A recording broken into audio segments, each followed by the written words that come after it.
వరదల సమయంలో గంగా జలాలను తీసుకుని శుద్ధి చేసి నవాడా పట్టణ ప్రాంత ప్రజల దాహార్తిని తీర్చేలా రూపొందించిన గంగాజల్ ఆపూర్తి యోజన పథకం రెండో దశ పనులు పూర్తవడంతో ఈ ప్రాజెక్టును ప్రారంభించారు బీహార్ రాష్ట్ర ముఖ్యమంత్రి నితీష్ కుమార్.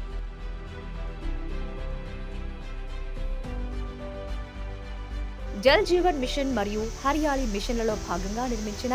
గంగాజల్ ఆపూర్తి యోజన పథకం రెండో దశలో భాగంగా ఈ ప్రాజెక్టు నిర్మాణ పనులను చేపట్టిన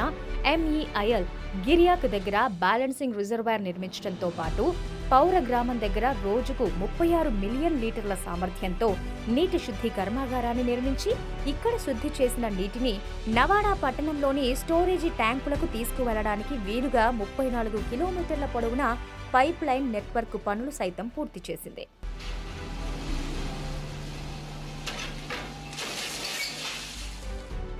ఇలా నవాడా పట్టణ ప్రాంతంలోని 3.60 లక్షల మంది ప్రజలకు 2050 సంవత్సరం వరకు ఏడాది పొడవునా శుద్ధి చేసిన గంగా జలాలను అందించేలా గంగాజల్ ఆపూర్తి యోజన రెండో దశ ప్రాజెక్టును నిర్మించారు.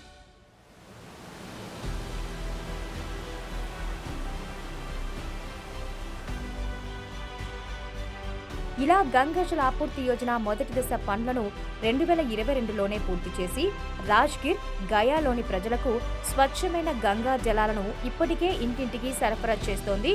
MEIL.